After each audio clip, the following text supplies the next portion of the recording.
What if I told you that in the very heart of Rome, a city celebrated for its ancient ruins and classical beauty, there stands a building that looks nothing like the Colosseum, nothing like St. Peter's Basilica, nothing like the timeless fountains and piazzas scattered across the eternal city? What if I told you there is a building that doesn't whisper about emperors or chisel history into stone, but instead floats like a dream, captured and contained inside a giant transparent box? Would you believe such a thing could exist in the city most people think of as frozen in its glorious past?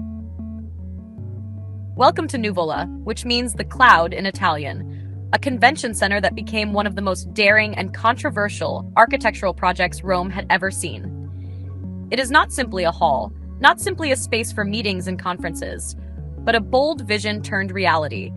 And the more you explore its story, the more it feels like a mystery that dares you to keep watching. You see, Rome is the kind of place where people expect history at every corner, where you trip over cobblestones that emperors once walked, where every cafe seems to lean against a centuries-old wall. And yet, in the EUR district, a neighborhood originally designed under Mussolini to show off fascist power through classical rigid architecture, something completely unexpected appeared. A massive, glowing glass box that holds inside it a floating cloud. The man behind this audacious vision is Massimiliano Fuksas, one of Italy's most creative and fearless architects, known worldwide for reimagining space, light, and form. When Rome needed a new convention center, many expected a standard design, practical and polite, but Fuksas had other ideas. He wanted to create not a building, but an experience. He imagined a transparent shell that would capture the light of the city, and within it, a free-form, dreamlike structure suspended in the air like vapor. A building that would make people question where reality ends and imagination begins. When he presented the idea, he didn't talk about walls or measurements first. He talked about feelings.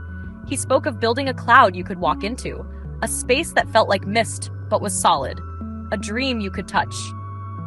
Most people would have laughed him out of the room, but Rome said yes. And so the story began in 2007, with construction starting on what was destined to become one of the most iconic yet debated landmarks of modern Italy. But, as with any dream that challenges reality, nothing came easy. The project faced immediate hurdles, financial issues, political shifts, technical challenges. What was supposed to be completed quickly stretched year after year, dragging along with the weight of bureaucracy and doubt. For almost a decade, skeptics mocked the project as a money pit, claiming it was a futuristic toy Rome didn't need, while supporters argued that it was the bold leap forward the eternal city had been waiting for.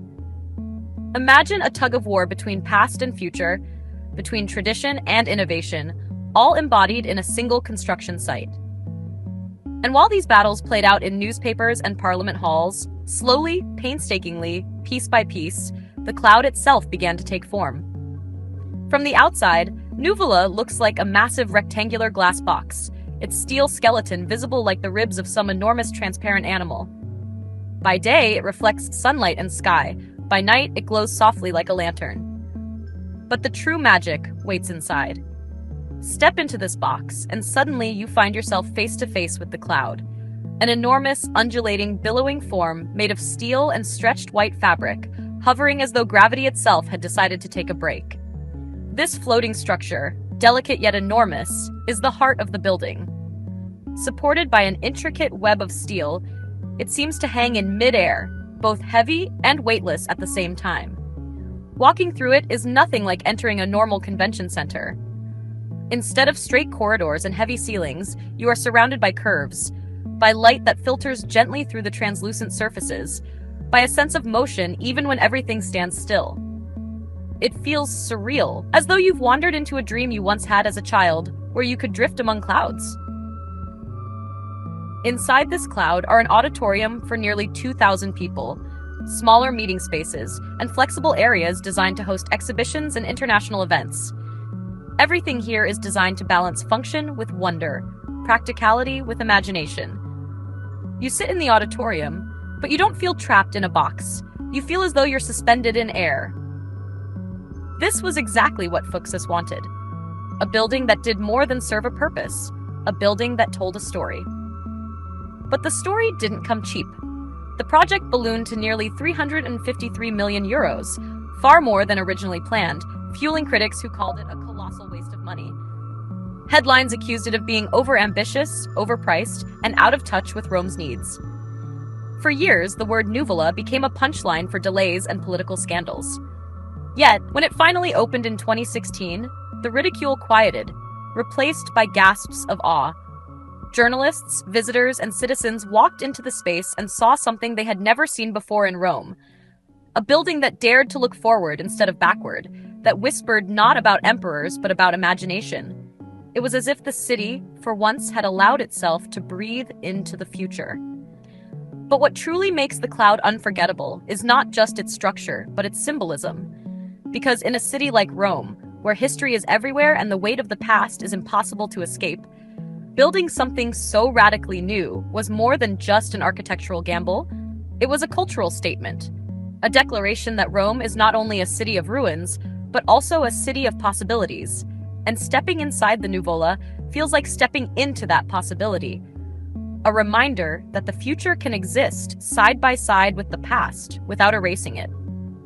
The transparency of the outer glass box almost feels intentional in this message, because from the outside, you can see straight through it, as if the building is telling you it has nothing to hide. Yet inside, the floating cloud feels mysterious, untouchable. A contradiction that mirrors Rome itself. Always open to the world, yet always holding its secrets close. And the experience continues to shift depending on the time of day. In the morning, sunlight floods the space and the cloud seems almost to dissolve, like mist breaking apart. While at night, the whole structure glows softly like a lantern, hovering in the darkness, a beacon of light and imagination.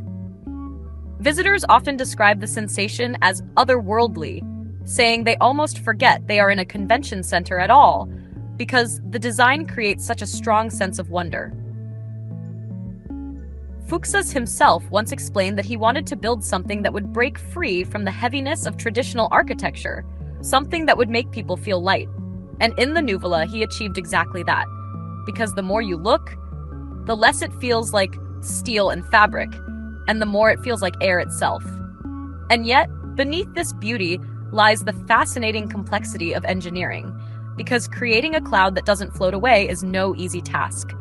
Hundreds of tons of steel were bent and twisted into curving frames, wrapped in translucent fiberglass fabric, suspended carefully within the box, a balancing act of design and physics. Every curve had to be calculated, every joint tested, to give the illusion of effortlessness while secretly relying on enormous effort. Engineers worked tirelessly to ensure that the cloud could hold its shape, resist gravity, and endure time, proving that even dreams require discipline. And when you think about it, isn't that the perfect metaphor? A dream without structure evaporates. But with the right support, even a cloud can last forever. Over time, the Nuvola has hosted countless events, political summits, business conventions, cultural exhibitions, and concerts, becoming a hub where leaders and artists and thinkers gather. And every time, people remark that the setting itself seems to transform the conversation, as if the lightness of the space inspires new ways of thinking.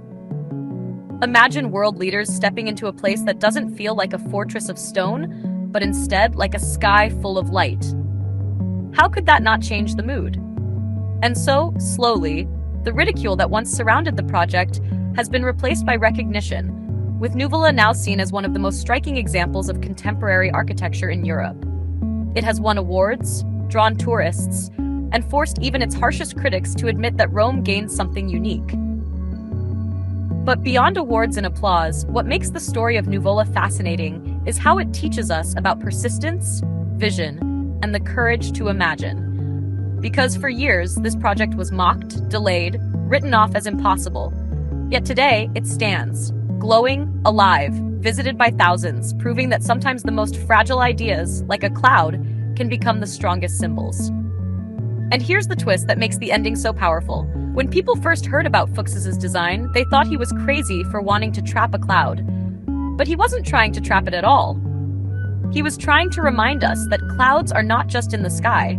They are in our minds, in our imaginations, in the things we dare to dream. The Nuvola is not about holding a cloud down. It's about lifting us up, showing us that even in a city of marble and memory, the future can float right alongside the past. And that's the secret, the answer to the question we asked at the very beginning. What if a building could look like a dream caught inside glass? The answer is that it can. It does, and it stands in Rome today. So the next time someone tells you clouds can't be captured, remember the Nuvola, because there, in the middle of Rome, you can walk inside one, breathe inside one, and believe, just for a moment, that anything is possible. And as you leave, the building lingers in your memory like a dream that refuses to fade, a dream you want to tell others about, a dream that pulls you back again and again. Because after all, how often do you get to say you walked inside a cloud?